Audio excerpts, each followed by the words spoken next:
This episode is brought to you by AlphaSense, the AI platform behind the world's biggest investment decisions. The right financial intelligence platform can make or break your quarter. AlphaSense is the #1 rated financial research solution by G2. With AI search technology and a library of premium content, you can stay ahead of key macroeconomic trends and accelerate your investment research efforts. AI capabilities like smart synonyms and sentiment analysis provide even deeper industry and company analysis. AlphaSense gives you the tools you need to provide better analysis for you and your clients. As yet another value podcast listener, visit alpha-sense.com/FS today to beat FOMO and move faster than the market. That's alpha-sense.com/FS. All right, hello and welcome to yet another Value Podcast. I'm your host, Andrew Walker. If you like this podcast, it'd mean a lot if you could rate, subscribe, review wherever you're watching or listening to it. Obviously, 5-star helps. With me today, I'm happy to have on probably the people's most popular guest, to be honest with you. This might be the 10th time. My friend, he's eating breakfast. He's better than Sam Bankman-Fried at multitasking. He can podcast and eat breakfast just like Sam Bankman could League of Legends and pitch VC. My friend, Jeremy Rayburn. Jeremy, how's it going? I'm doing great. Thanks, Andrew, for having me back. Sorry, the SBF comparison caught me off guard there. I think, what is going on here? Am I on the right podcast? What's going on?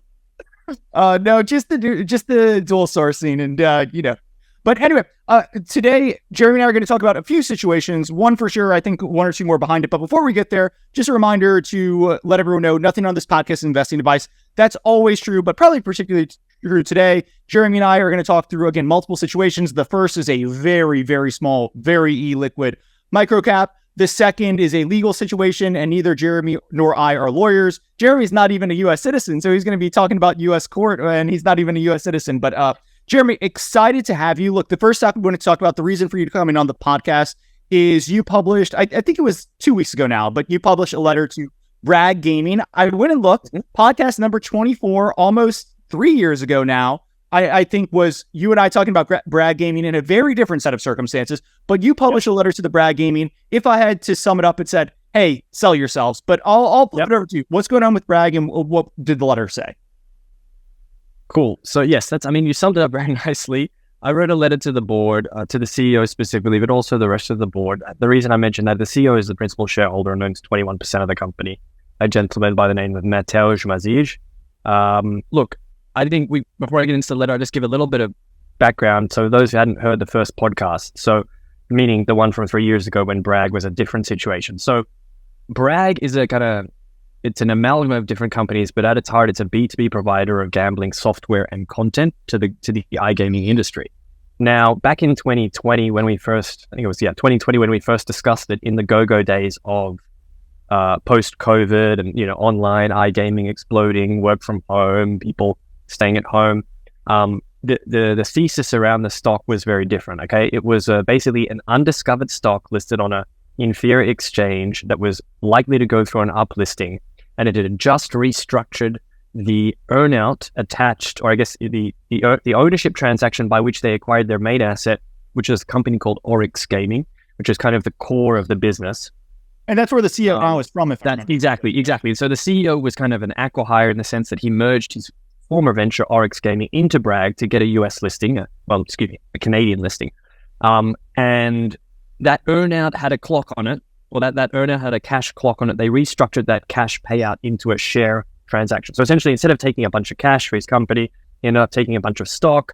So he became more aligned with shareholders, and obviously removed a huge overhang because it was a Canadian listed microcap that didn't have a lot of cash. So the assumption in the market then was that they'd have to do a hugely dilutive deal to pay him out if they could even do it. It was basically a going concern type situation where they didn't have the cash, so you don't know what would have happened. So my argument at that time, which we discussed, was, look, this company is growing very fast. The asset they acquired is actually very good. The market's very hot. The market for this type of story is very hot. Recall that a company called GAN, G-A-N, had just relisted from London to the NASDAQ, and the stock went up more. It went up 10, 15x at the peak. But yeah, anyway, even the initial move was 4 or 5x. And initially it seemed that business was doing very well. That's a whole other kettle of fish. Tout your horn for a second. I think the other interesting thing, and tell me if I'm wrong or misremembered, I think the other interesting thing was Bragg stock was trading at like 40 or 60 cents per share. And you noticed that when the CEO converted and, he was owed $10 million, let's say he was owed $10 million, he switched it from cash to equity, but he also switched it, and the equity was priced at like 80 cents per share. It was priced at a premium. So it was, hey, not only is this taking out this, huge overhang, going concern worrying, when you see somebody taking stock at a premium and insiders taking stock at a premium, especially a lot of stock, that's a really bullish sign. Absolutely. That's right. I've actually forgot that. The stock was trading around 50. So to be clear, Bragg has since done a 10-for-1 consolidation. Yeah. So when we say 50, 60 cents in today's terms, we say $5, $6. So the stock was trading maybe $5, $6. And then the incoming CEO and vendor of this Oryx business restruck his equity award or the consideration at $8, something like that, close to $8 a share. And by the way, it was vesting over a number of years. So he couldn't just immediately dump it either. So it was like a longer dated thing. And so the idea was, look, the overhang's gone. The growth story is exciting. The market is hot. They'd already outlined very clearly that they intended to uplist to the NASDAQ, which they've since done, by the way. And this is obviously was very, very cheap on the fundamentals for the kind of growth you were getting. And so initially that played out, and the stock did very, very well as kind of excitement around online iGaming and online sports betting continued. This isn't a sports betting play, but they kind of bled over into this story. And also as the Canadian iGaming market opened up. So this company actually didn't have any business in Canada at the time. It's listed in Canada, most of the business in Europe actually, and most of the tech talent is in Eastern Europe and some of it's in Israel, but nevertheless it's a Canadian listing. So the stock, shortly after we spoke, then they hired a pretty impressive at the time anyway, new CEO. They said and did all the right things. They bought a few other businesses and they started this pivot to content. Now, the stock market initially rewarded that with a big rally. And so most of those initial content deals were struck with the equity much, much, much higher. So I think when we spoke about it, it was $8 a share, $9 a share. And it went as high as 35 bucks a share. Yep. Now, look, I stopped out. I was very clear. I stopped out of the stock on that journey. I didn't get the highs. Obviously, I didn't get the lows, but just on valuation grounds, it didn't make sense at, even in the mid-20s, let alone 30, 35. But nevertheless, I think a lot of people probably did hopefully quite well from that first go round. But the story today is almost completely different, because back then the story was about hyper growth, exciting end markets, and a hot equity market, and capturing that and trying to monetize that from the company's perspective. The story now is we've gone through all the 6 or 7 phases of grief. Now we have a company that's actually trading cheap on actual free cash flow, not EBITDA, not fake adjusted numbers. I think this company trades at a single-digit multiple of next year's free cash flow. And funnily enough, the company's been through the ringer on the fundamentals, but they've kept growing. So we can talk about some of the acquisitions they made on the content side, whether they've been paid out in the P&L or not yet. But they've done a complete pivot of the business. Whereas before, the business was overwhelmingly focused on what I would call pure B2B. So the nuts and bolts of offering kind of let's say for example, you're a land-based casino and you want to start an online operation. There's various steps involved. You'll need player account management. You'll need, obviously the tech stack back end. You'll need content. You'll need games. You'll need account monitoring. You'll need compliance. You'll need treasury. All these kind of software pieces that you'll need. So they did a lot of that B2B tech, which they offered either piece by piece or via turnkey solution to some new casinos. However, over time, they've migrated away from that model as it becomes much more clear that's structurally a very difficult model. The reason it's difficult is because let's say you onboard a new casino or an up-and-coming casino, and let's say you do all their tech. And let's say they do very, very well and they grow very quickly. Well, guess what? In 3, 4, 5 years, iGaming is extremely cash generative if you can gain market share. If you capture the customer and they stick around once you've acquired the customer, you can make a lot of cash off them, essentially, right? So it can turn into a very lucrative business once it grows and if you gain share rapidly. So all of a sudden your customers are generating a lot of cash down the line, and guess what? What's one of the biggest costs to run the operational, if not the biggest cost, is the tech stack. And if you've outsourced that and paid a big price for that or on a revenue share basis, then what do? You'll look to insource that. Or even if that doesn't happen, what often happens is a successful casino brand will get bought by a larger player, which is essentially what's happened with their largest customer, right? But I mean, this is not unique at any stitch to Bragg. It's it's almost a compliment, right? If your biggest business, you grew from zero to hundreds of millions of dollars of revenue, and you yourself are generating tens of millions of revenue from that one client because of the revenue share agreement, then all of a sudden a massive tier 1 operator globally comes and buys that, which already has the tech stack. Well, what are they going to do? They're going to try and cut you out, right? That's synergies. So in order to defray that risk going forward and over time, they've they are, and on the way to this journey of becoming more and more of a content, 1P content, first party content, and delivery play, right? So what they do is they've acquired a couple of studios. They also have their own in-house studio. They create casino related content, so casino games, slot games. And they bundle it together with some third-party content. Some of it's exclusive, some of it's non-exclusive. Obviously, they try and have as much exclusive, unique content as possible.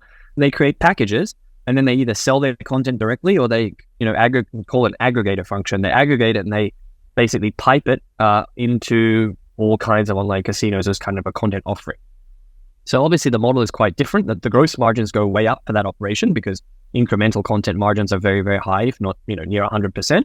But then obviously you have to spend money not below the line, but at CapEx, you have to create new content. So you get a higher gross margin through the P&L, but you're also investing CapEx to create intellectual property that becomes the content. So then it's a different kind of business model, but nevertheless one that they've demonstrated and continue to demonstrate has better financial results, and also it's a bit more of a sticky offering. Because if you're thought of over time as a reliable content provider and creator, that's much stickier than someone just doing the nuts and bolts back end of the casino, who, once your customer has achieved a necessary scale, can just either cut you out directly or negotiate you out. It's if your favorite game, if your favorite game is the Wheel of Fortune slot machine, right? I go to this online casino every day to play the Wheel of Fortune slot machine. If they suddenly switch it and now it's the Jeopardy slot machine, a lot of people will be up in arms about it, especially, the old ladies who love the Wheel of Fortune. They want Wheel of Fortune. They don't want Jeopardy. So you're risking huge customer churn if you do that. Whereas if Jeremy is providing my back end, my cash out, all that sort of stuff, if I'm bought by MGM and MGM implements my systems instead of Jeremy's system as a synergy, no customer is going to leave you because of that. Now, maybe there are some headaches when you make the switch, but these large casinos know how to do it at this point. So, and actually, the switch might actually speak to their largest customer that I believe, if I remember correctly, will go off them at some point, but is still with them. Yeah. So their largest customer, jumping ahead here, but their largest customer is the leader in the Netherlands online gaming market. So it's a casino called Bet City. Yep. And they were acquired earlier. I think the deal closed early this year by Entain, the London-listed kind of £5 billion market cap behemoth. Just acquired them as a B2C, a successful B2C brand. So Bet City started from zero. The Dutch market only started being regulated a few years ago. I think it's year 3 this year. And so they were originally a client of Bragg. Basically, was a casino in a box provider of their solution, turnkey offering as well as PAM, so that's player account management. And they built them up from literally startup to the number one operator in the market with bigger than 40% market share. So huge success story. And then they got bought by Entain, and Entain basically promised huge synergies to the acquisition, as you would do. Entain, the global operator with, over $1 billion of revenue. And, they obviously have the resources to in-house a lot of that functionality, and they are starting to do that. So the current, now, sorry, go, I just want to say. Oh, I was just saying, if you're domestic, Entain is, if I remember correctly, they're 50% of BetMGM, and MGM brought the brand, and Entain brought all the back office, all the tech and everything. So this is literally what they do. So they go buy Bet City and they're like, hey, we've already got this. Yeah, exactly. They have a huge number of B2C direct brands that they offer, and they obviously have a big back end supporting all of them, and there's synergy, element to that. And so, look, these were announced publicly, but the Bragg does a lot of things for Bet City, and increasingly they will do those for Entain as well. So basically, Entain has now become at a holdco level the client of Bragg, and so a lot of the other Entain brands will either are or will become bigger clients of Bragg's over time. But essentially, the Bet City entity is going to transition its PAM, so the player account management software that kind of governs all the customer, the customer details, the customer information. It's very crucial. So it's quite a crucial part of the business. All that kind of back-end software will transition over to Entain, I think within 2 years. So late 2025 is what they've disclosed. Now, that doesn't mean all the content provision will transition over. That part is more open-ended. So this revenue is not going to zero, and importantly, the margin of the content provision and that part of the business is much, much higher than the PAM. And we can see that in the P&L today, as we'll discuss. But the point is, this company, this client, Bet City, a year ago was, low 40% of Bragg's revenue. Today, it's 34% of Bragg's revenue. And a year from today, it'll probably be, mid-high 20s, or maybe let's say mid-20s% of revenue, and a lower number of EBITDA, given the margin differential. Nevertheless, you still have this issue where a large portion of your revenue and your number one customer is looking to decrease their reliance on you over time. There is a hard end date to a good part of that business. And look, you can offset it in other ways, and I'm sure they'll continue to grow. And I actually think their EBITDA will be higher next year than this year by considerable margin. We can go into that. But this is a key risk, right? The point is, as a Canadian micro small cap company with, let's call it, limited resources, both limited financial resources, the point we'll cover in detail as well, and limited scope, you're just setting yourself up to be taken advantage of by these guys over and over, and or the next customer that comes along looks to kind of rate you over the coals after you've built their business. Like, structurally, you're in a very difficult position. And so the whole crux of my idea or the letter is, look, you sell the business now. One, you'll get a massive premium. It's just very obvious to see why you would get a massive premium. We'll go into that.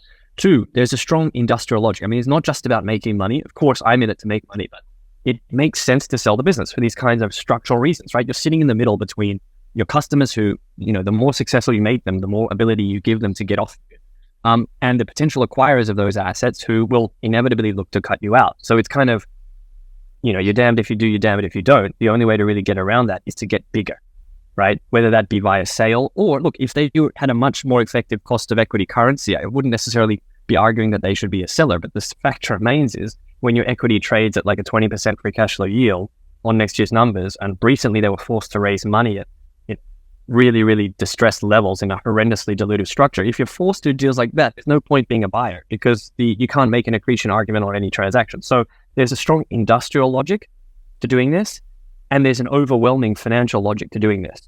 Now that's kind of why of course I speak with management, and these points are not secret, and I make these points to them privately and I make them publicly because I think it's important that the broader market understands exactly what needs to be done.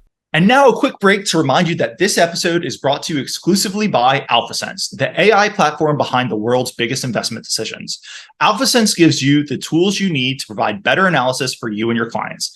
As yet another value podcast listener, visit alpha-sense.com/FS today to beat FOMO and move faster than the market. That's alpha-sense.com/FS.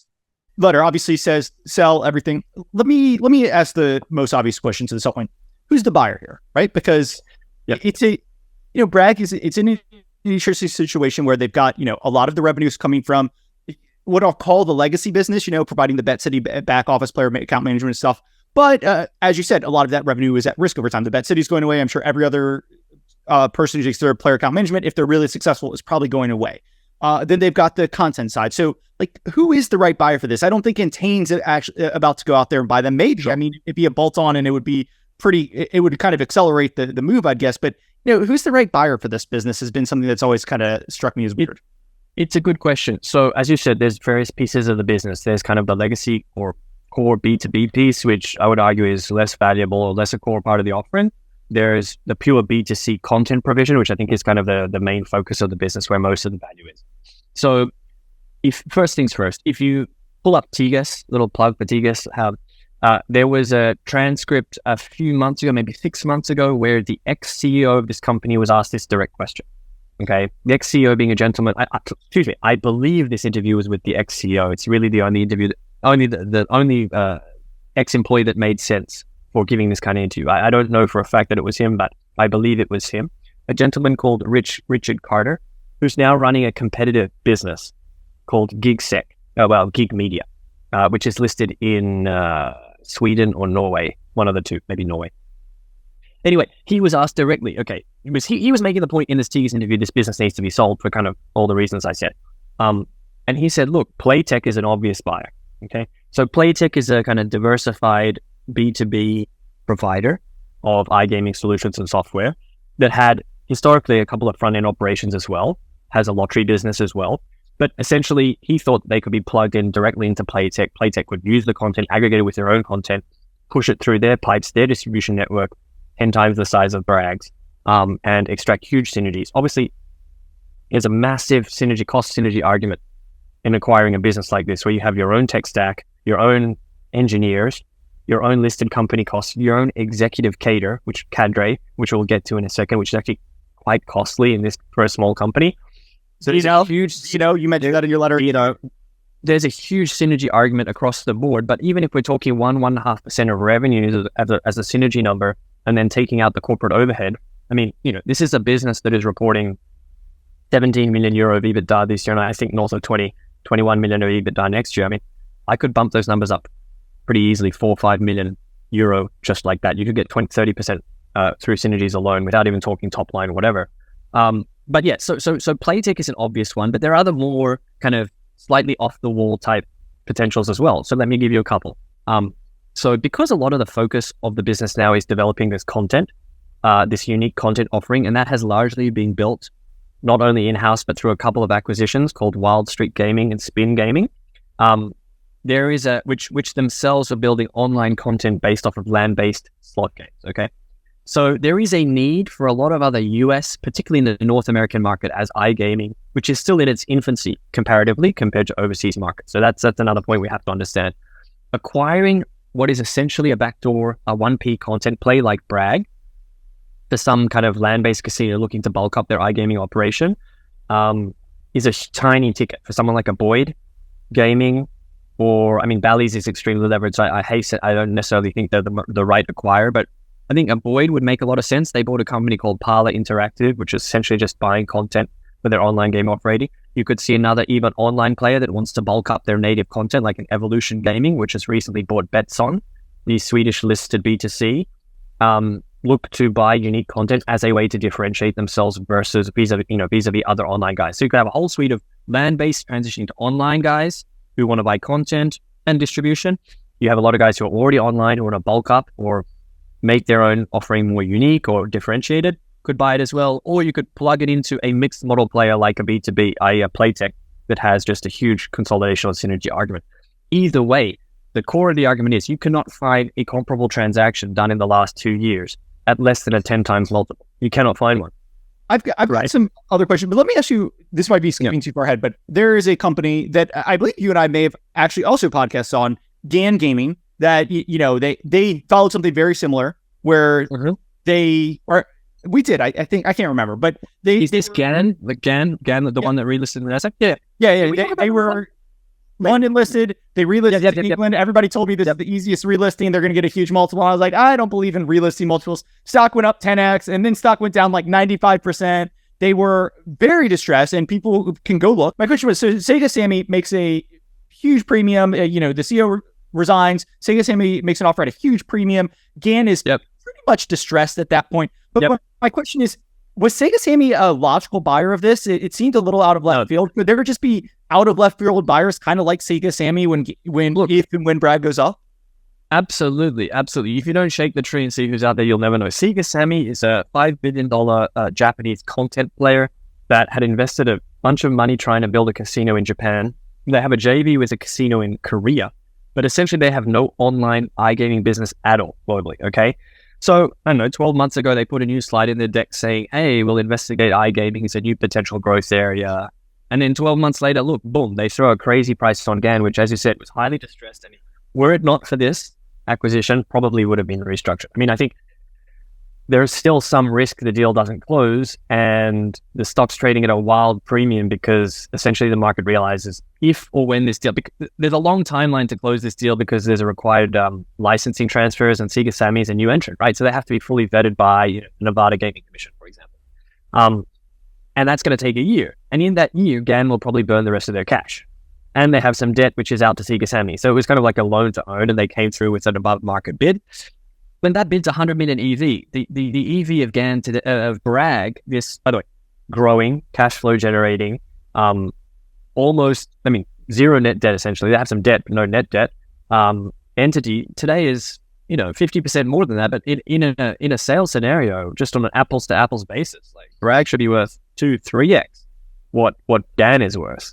And the GAN, as you said, GAN is kind of distressed, but the premium on just like the day before price to the next day was 100% ish. So 100%. Maybe Bragg's 100%, maybe it's not, but it does suggest private market values are probably a lot higher than public market values if you find a buyer.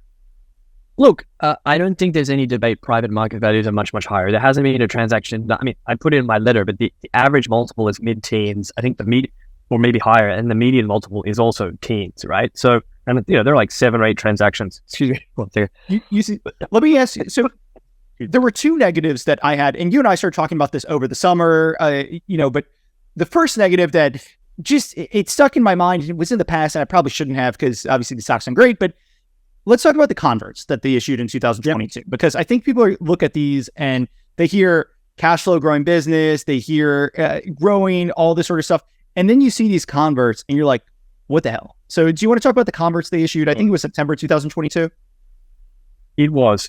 So they issued a kind of, there's no sugarcoating it. It's a death spiral convert is what it is, to an entity called Lind, L-I-N-D, which is a New York-based hedge fund of some repute, let's say, where essentially there was no fixed strike to the convertible. In other words, I don't have it off the top of my head. It must have been $10-15 million. 95% of 5-day VWAP. So yeah, 95% of 5-day VWAP, and it was $10 to $15 million market cap. And the market cap at the time was a good deal lower than it is now, meaning it was at then strike, it was still significantly dilutive, right?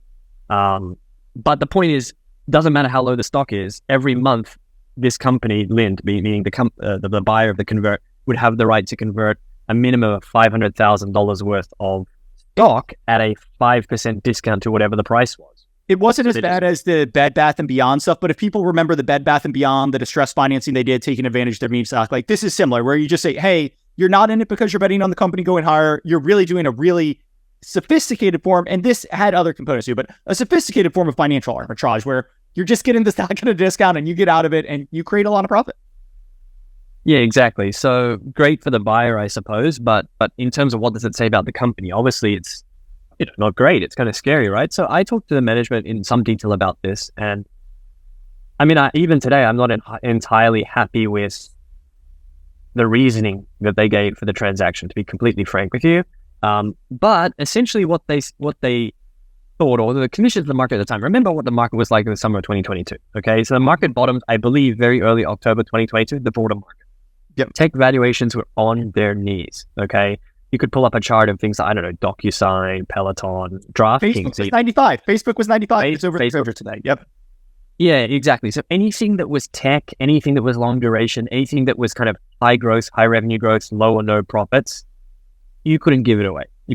So at that moment, Bragg was ramping on a number of new contracts, and they had a slight need for working capital, and they decided to overraise because they had a good forward outlook on future bookings and growth. But of course, you need working capital to invest in new client implementations, right? So they needed money. For want of a better word, they needed money. And they started negotiating for things like fixed term financing, a term loan, secured term loan over the summer, and the market just continued deteriorating, right? So they were saying at that point that it was a choice between kind of non-callable, meaning paper that you'd be locked in at a very high rate for, say, 5 years at mid-teens, which is essentially what GAN, so going back to GAN did a similar thing where much, much more distressed, but they pulled the trigger on some fixed financing that was, I think, non-call 3 or 4 or something, and it was, 15% yield or something. So they had a choice of a deal like that, despite the much better characteristics of their business. Market didn't care, small microcap, unloved, broader market environment was absolutely horrendous. They had a choice between some kind of deal where they'd be locking into paying mid-teens on some secured paper for a number of years, or doing this convertible transaction where they thought their equity would hold up and therefore it would be much less dilutive. Because the dilution increases as you go down, because they're still going to sell a fixed number of shares or fixed dollar amount worth of shares. It doesn't matter if the price is 10 or 4 or 3 or whatever. And I was making the point to them that, guys, like, they're just going to, again, the liquidity had also dried up, right? So I don't think they're that sophisticated, but there is a silver lining.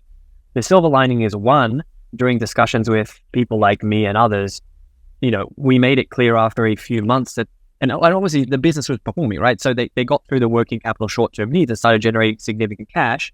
So instead of giving shares or allowing Lind to convert their shares and then sell, they just simply repaid the converts in cash. So to be clear, that was at the company's option, right? So they did have this view that ultimately they would be able to repay those monthly allotments mostly in cash, not shares. And obviously for the last 4 or 5 months, they've been paying all in cash because the business is cash generative. But at the time, it was a horrendous signal.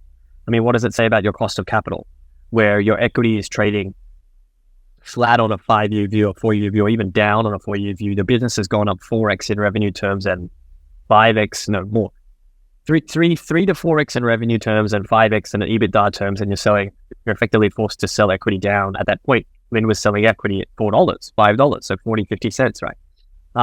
It's just a horrendous look. Doing business with people like that is just a horrendous look, and I explained it. This is like a massive overhang. So, this is still front and center for a lot of investors' minds. When I mention the story, they can see the numbers, they like the business, they can see the business execution has been very, very good on various fronts. I mean, not just this Bet City thing, which they built from zero, but 4 years ago when we spoke first, or 3.5, 4 years ago, 45% of the business was in Germany, okay? A market that was largely unregulated, that then got regulated and essentially forced all those gray market revenues to near zero. They, nevertheless, despite close to 40% of the business going to near zero in the ensuing 2 years, the business has still compounded aggressively, 30% plus on organic basis. They managed to replace all that lost revenue by moving to new markets and finding new customers.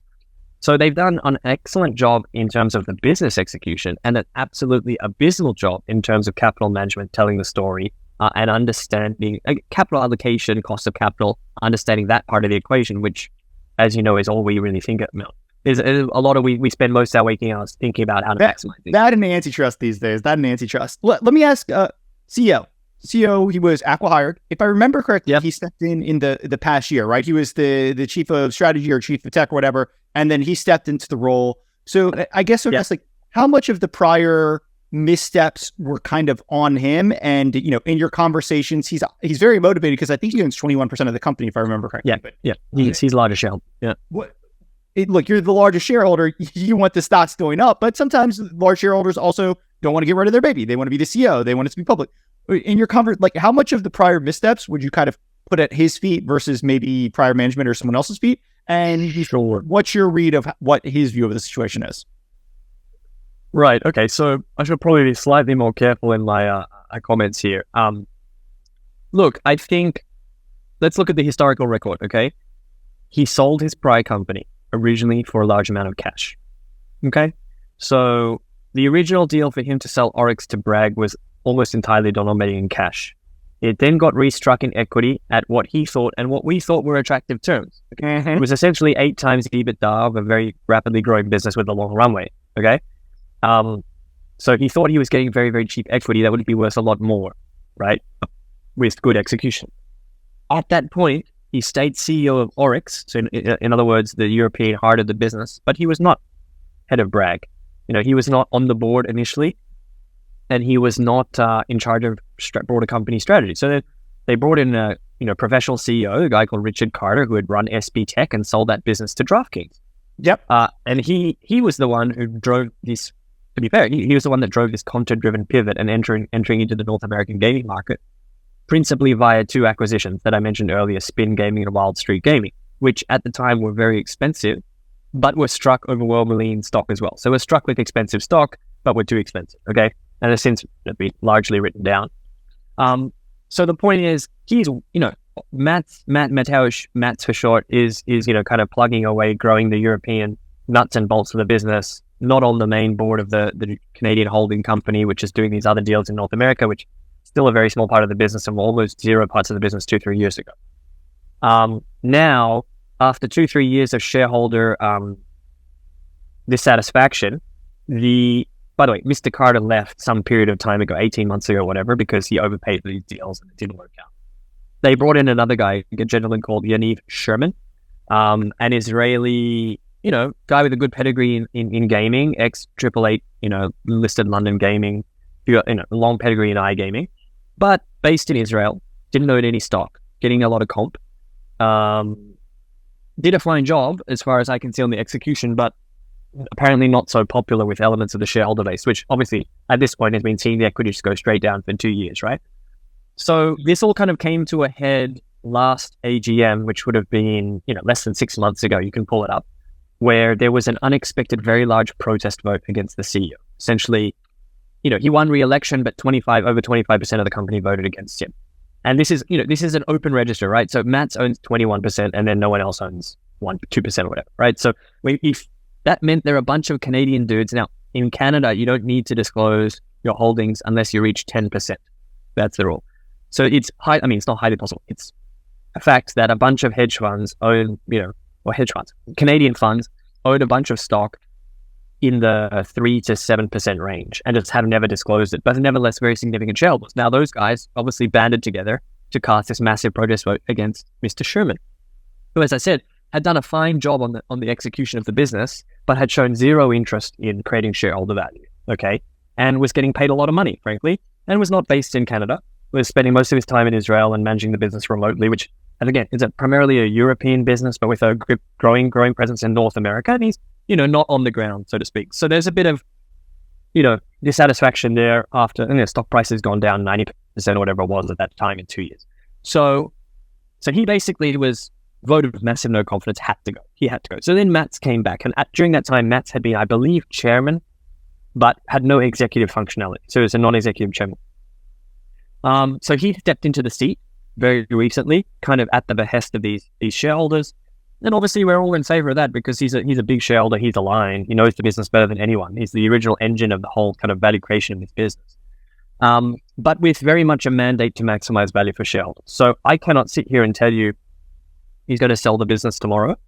But that, along with other actions that have been announced in the last kind of couple of months in particular, are suggestive that the business is,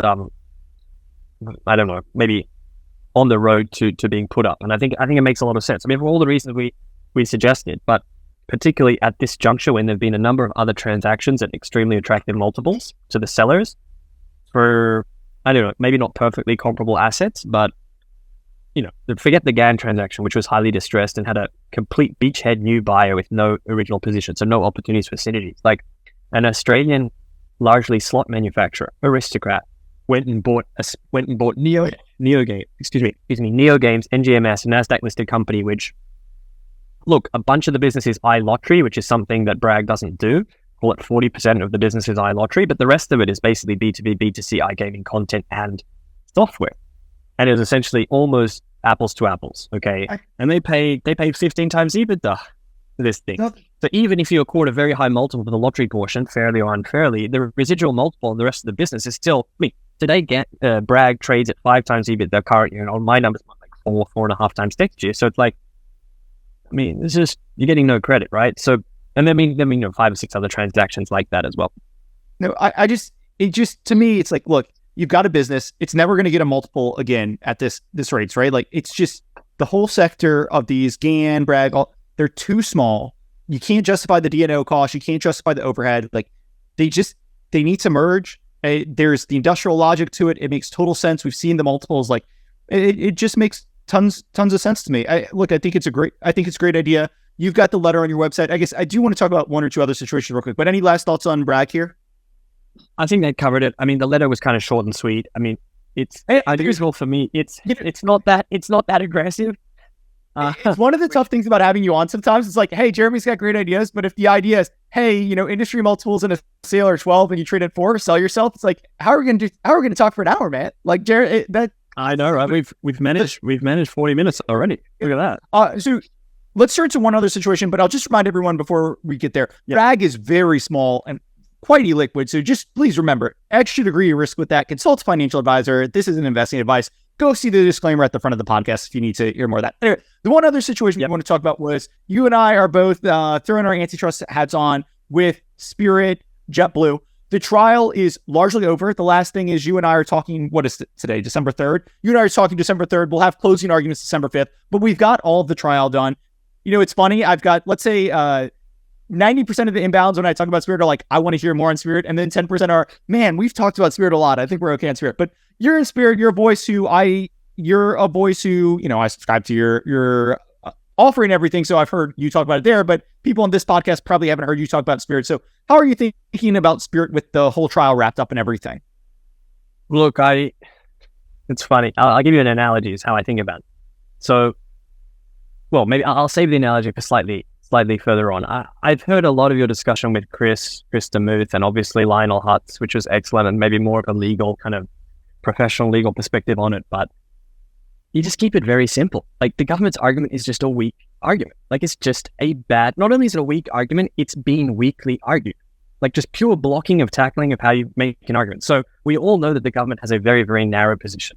That this idea that even if one customer gets harmed on one route in one isolated market, that the law exists to kill that merger. Okay, so in and of itself, that's an extremely narrow position. But Lionel made this point on Twitter, and this is really a key point. The government still has to prove their argument. They can't just say their argument. Like, so much of the government's argumentation has just been a claim with very, very weak evidence, just, on the face of it. So take for example, the whole topic of divestitures is just kind of a perfect example. So, as in most mergers, you propose a merger and the government has a problem with it on antitrust grounds, and you want to get the merger done. So if you're the acquiring company, you suggest a potential solution. That often is to divest some of the assets. Well, instead of actually arguing why the divestitures would not solve the problem, they literally just kind of try to explain the way, saying there's no guarantee they would close. Well, that's not an argument. There's no evidence for that. That's a claim. It's just a basic claim, not one founded in reality, by the way. One of the things I said originally with this was Spectrum Brands was a big win for a lot of event investors. And that was different because there was no cash. Like, it was a cash deal, but they were selling a sub. So it wasn't, this deal goes through, we get about $30 per share. People had to bet on a remaining subco and everything. But Spectrum Brands had agreed to a divestiture, and the government went to court and said, this deal is illegal. It's going to harm so many people. It was high-end doorknobs, which is kind of silly. It's like, it's going to harm rich people with high-end doorknobs. And then Spectrum Brands came and said, hey, we've got a divestiture that solves all of your harm. And the judge kind of looked at the government and was like, you guys are arguing that there's all this harm and they've got a divestiture that solves all this. Why am I not hearing anything about the divestiture? And to me, like, the government, and this is something another lawyer told me, which I'm giving away what I'm going to say in the future pods, but another lawyer told me, hey, the government has gone and they've argued a lot of things where they've argued theory of harm, but they haven't been able to point to any proof of harm, right? There's all these theories, but they can't point to any proof. They can't show it. And like, they're arguing all these theories. They can't point to any proof of harm, and they're completely ignoring the divestitures. It seems crazy to me. Yeah, I mean, it is crazy. They didn't spend any time trying to prove. I mean, look, to be fair, JetBlue didn't really pull them up on this in the trial. So it's kind of tangent to the point. But the underlying principle that some low-end consumer is massively harmed because they cannot buy a no-frills ticket from Boston to Tucson for $25, even though the average ticket price is $150 because of all the add-ons and bundlings. And the fact that only, what is it? I think it's less than a third of customers actually buy the fully unbundled offer with nothing else. Okay. The idea that that is somehow a superior offering ipso facto in and of itself versus, say, a higher priced but presumably better service product from a JetBlue or another carrier. That in itself is a huge assumption that was never proven or attempted to be proven. I just went and bought a ticket on Ryanair from Greece to Rome. Okay. So from Corfu, some Greek island. And they said the price is going to be €40. And by the time I actually got to checkout, it was like €400. I mean, it was literally like bags, kids, this, that, meal. It was like went up 3, 4, 5x. The government is trying to argue that somehow this ephemeral, almost non-existing, unbundled minimum offer that doesn't really exist except on that first screen you click on when you go through the booking process, that is somehow, by the way, they won't actually ever remove that because, as has become clear in the trial, literally every other airline, particularly United, is offering more unbundled fares on increasing number of routes. But by the by, they're trying to argue that removing that in favor of a higher priced but better service, better value offering, which, by the way, will offer more connections, more flexibility, more rebooking possibility, more latency for cancellations, which is huge, actually, given some of the shortages in the industry. They're trying to argue that is somehow superior just because it is a cheaper product. I mean, that in itself is I think that's kind of an aggressive argument. But they didn't even try to justify that position. They just assumed it is the case. And now a quick break to remind you that this episode is brought to you exclusively by AlphaSense, the AI platform behind the world's biggest investment decisions. AlphaSense gives you the tools you need to provide better analysis for you and your clients. As yet another value podcast listener, visit alpha-sense.com/FS today to beat FOMO and move faster than the market. That's alpha-sense.com/FS. One of the things, like, you and I were both in Twitter versus Elon Musk, which I talk about all the time, but it was a big win. And, we were very much against it. Like, people can go, look, the market had a price at 50-50. You, me, a few people were saying, we've seen all the facts. This is 95% plus to close. Like, and it was a really big win. So that's one of the reasons we keep referring to it. But where was I going with that? I wasn't trying to talk. Well, I think you are probably trying to say that, look, the market the market is always going to discount these things and has a tough time handicapping the right odds, even in cases where the legal state of play is relatively clear. I assume is what you're going to say, something like that. I don't think it was, but that is true. And I will say, like, look, Twitter, I think you and I both thought this was 95% plus to win. Here, there is a chance the government wins, right? Like, I personally am probably at the highest end of people. I think based on the case I've seen, I'm like 75 to 80%. I know where I was going to go there in a second. The lawyers who I've talked to who've argued in front of a judge have said, dude, you can't really go much higher than 60 because it's one judge. This is the government, not Elon Musk. The government does get a lot of deference. This case isn't crazy. But where I was trying to go was, with Twitter, with a lot of things, I'm not a lawyer. I try to come at things logically, and I just logically look at this and I say, hey, you've got the number 6 airline buying the number 7 airline. They agree, hey, any markets, any gates or any airports where we have too much concentration between the two of them, we'll just get rid of the gates. Like, to me, there's no antitrust issue there. And that just logically really flies with me. I think to you, that logically really flies with you. I understand that's not the law here, but just logically, I just keep looking at that and come back to it. And then, I guess I'll just let you comment on that if you want to. Yeah, I mean, there's the, does this pass the smell test, this kind of common sense test, which maybe is not in the law, but we all practice it as, market practitioners with money at risk and these kind of things. But I mean, it's interesting you touch on the Twitter example. So a lot of people keep asking me on X, you thought Twitter was 95% chance to get done. Why is this, this seems clear card. Why is this only 75%, 80%? Then the answer to that is, as you alluded, there is a extremely narrow basis upon which you could see the judge kind of giving the case to the government. Whereas, I mean, a very narrow one and a poorly argued one, but it does actually exist in the law, right? The judge could decide, there's a very small subsegment of consumers who will be harmed by this transaction. That harm outweighs the benefit to the broader population or, anyone who rides on the big four now. And I don't care about... I know some... offsetting benefits necessarily, and therefore I have to. I mean, this is kind of very, very unlikely in my view, but that does exist in the law. Whereas in the Twitter case, I literally cannot see any. We didn't even get to the trial, but even in all the pre-trial rambling and discussion, I could not see any principle within all that argumentation that was actually supported in any law at all. So that's kind of the difference between those two. But just going back to the point, I think it's very important. Like, you looked at our Twitter DMs, people would disagree, but yeah. No. I do know some bears who will say, go ahead. No, go ahead. There you go. You're the guest. Well, I was just going to... So the bear point is... Okay.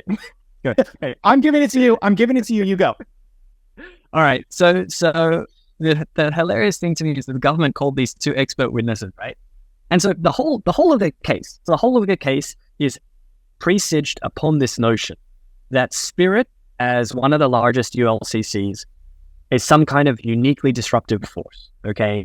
That there's this massive unalloyed benefit to having them in the market that cannot be offset by whatever JetBlue tries to do against the others, that there's somehow, the Spirit effect and, just them sitting around in the market creates benefits for consumers, blah, blah, blah. And that whole conception is like saying you have two guys boxing, okay? And despite the fact that we're in round 11, okay? We're in round 11 of a 12-round fight.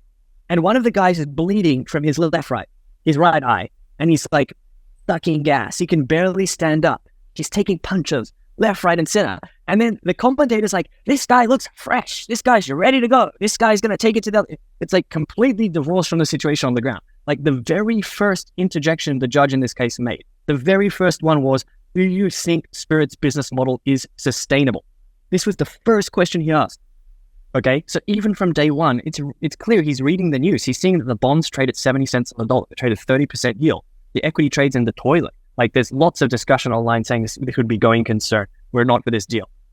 And then the whole trial... The government asked JetBlue CFO, do you think Spirit suffered a MAC? The government asked. I couldn't believe it. I couldn't understand why they did that. That was crazy.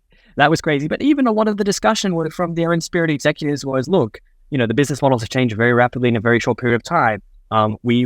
Spirit themselves in the last earnings release said we will have to increase revenue per seat, irrespective, meaning that means raise prices.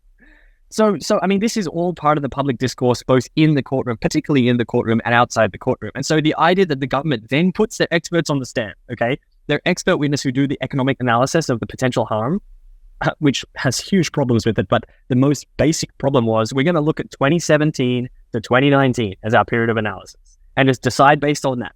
5 years ago. I mean, airline industry changes every day. And it's so obvious. And you kind of look at something 5 years ago and have any relevance. It's like this boxing analogy. It's like taking a guy in round 11 and think he's fighting as a fresh fighter when he's out on his feet. So that's throwing Mike Tyson up there, right?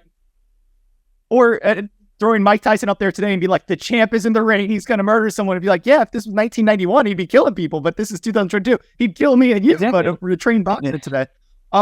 Exactly. I do want to ask one quick. I'm going to ask one more question real quick, because this is, people have heard me particularly ramble about Spirit a lot, but there is one thing.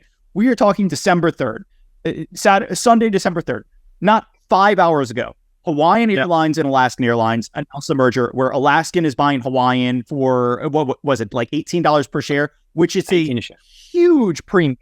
Yeah, for huge premium. Hawaiian had closed below $5 a share the next day. And we got a lot of questions online, rightly so, who were saying, hey, does this have any impact on the deal? And I have my thoughts, but I want to flip it over to you for your thoughts. Sure. I mean, originally I had thought it had less relevance just because we're already at the end of the trial and the stakes have already been set out, right? So the facts land in the trial where they land. However, that was probably wrong, and someone corrected me quickly on Twitter, because obviously in the case that JetBlue wins, we still have to figure out where the equity is going to trade, right? And so given the huge premium put on Hawaiian equity, which by the way was a similarly distressed, of course not 100% apples to apples, but similarly distressed to save, given the huge premium, it's very strict. I mean, you wouldn't see a 400% premium unless there was competitive tension, in my view. So I don't believe Alaska was the only bidder. They were probably the winning bidder. And therefore, that competitive tension implies that the recut risk, if JetBlue were to win, then the recut risk, which is something I've been very focused on and worried about, goes down immeasurably. That's in the case JetBlue wins. And in the case JetBlue loses and the deal breaks, you can make a similar argument that downside is actually much, much lower, because essentially there's willing buyers, or at least this fleet of planes. Now, I don't want to get too ahead of myself. We'll see how Save equity trades. I'm willing to give a lot more credence to this idea that JetBlue, if they win, they're much more likely to simply close than try to recut, knowing that, there's other buyers to these assets and the market is kind of spoken on other equivalently distressed assets. So I would probably recut my decision tree that way, right? If this deal goes through, I think the equity of Save if JetBlue wins the trial, I would think Save equity trades a fair bit better than otherwise to account for that. But I don't want to get too carried away, because I do think, look, Alaska and Hawaiian are not ULCCs. The argument that the government would make would have to be a different argument. They could not use this, unique disruptor argument. They'd have to use a much more traditional antitrust argument, which, by the way, there's a huge overlap at the root level between Alaska and Hawaiian. So the argument's probably better in that case. But yeah, at a high level, it means Alaska Airlines CEO thinks this deal is going through, the Save deal. So I agree with you. I think downside has gone up for Spirit as a standalone. I think you and I have always had a little bit of a disagreement on price recut risk here. I just think the contract is pretty clear. I'm sure JetBlue would like to cut it. I don't see the lever for them to really cut it if they win this trial, but I agree with you that this decreases that, or at least decreases the potential price cut. And then that's, to me, the most interesting thing, right? Like, closing arguments are in 2 days. We will have a ruling on this trial in the next 3 weeks. And Alaskan and Hawaiian, they saw the whole trial go through, and before the closing arguments and everything, they decided, hey, let's sign this deal that is definitely going to be an antitrust problem. Where the Spirit JetBlue ruling is going to be a huge piece of the precedent for it. And to me, if that doesn't say, hey, I'm sure Hawaii and Alaska have a lot more resources than me, maybe not you, but certainly me. They've got a lot more resources. It tells me that they think this trial is going very well, and that they think the odds of, especially Alaskan, who would be on the hook for a break fee to Hawaiian, they think this deal is going through and they felt comfortable signing. That's my putting this spin on it. I think that's correct. Somebody could tell me crazy. Maybe the competitive tension was enough that they just said, hey, we've just got to sign this now. If we wait another 2 days, I don't know who the other buyer would be, but some other buyer is going to come in and swoop in and take it from us. But to me, that's probably my biggest takeaway. Look, we've been going for almost an hour. This has been great, but anything else you want to say? Spirit, Bragg, anything else you want to add? Well, the only other thing I wanted to say was, what a massive F you to the government. They haven't even got to closing arguments, and already these other airlines are coming out saying, we can dunk on the government, those guys suck, which is essentially the high level takeaway is like, yeah, they've made a pathetic case And if that's the best they can do, then all these other potential mergers are going to come out of the woodwork, because you know why? They need to consolidate, because the business has changed. Going back to our underlying point, right? They need to cut costs. They need to gain more scale, because otherwise it's purely the haves and the have-nots. Like Hawaiian and Alaska are in different circumstances than Spirit, different business models, different geographical areas, less pressure. Hawaii has some idiosyncratic issues going on. But the underlying kind of rationale for getting bigger to achieve scale versus vis-a-vis the big four is irrefutable, right? And the fact that, as you said, they're doing it before closing arguments. They've seen obviously been following this trial. It's hugely important for the rest of the industry. It sends a very strong message. So yeah, I mean, hopefully we get the resolution we deserve in the coming weeks, or that we hope that our analysis has led to. And maybe then we'll meet up in Honolulu when the antitrust case kicks off for Alaska and Hawaiian in 6 months. I know Lionel was sending you. The nice thing is Honolulu is about the midpoint between me and you. So maybe you, me, Lionel, and a few others, we can have a vacation. I'm going to be very clear to my wife when I leave. When you and I leave our wives with the kids, we're going to be clear. This is not a vacation. This is serious business. This is work. I'll be sipping a pina colada on Waikiki. Work always. Maybe they can come with us. Who knows? But cool, Jeremy. This has been great. People, ravercapital.com. They can find you on Twitter. I'm sure anybody who's listened to this podcast, again, I think this is our 10th or 11th one, so I'm sure anyone knows where to find you if they want you. But Jeremy's analysis is second to none. Appreciate you coming on, and we will chat soon, bud. A quick disclaimer: nothing on this podcast should be considered investment advice. Guests or the hosts may have positions in any of the stocks mentioned during this podcast. Please do your own work and consult a financial advisor. Thanks.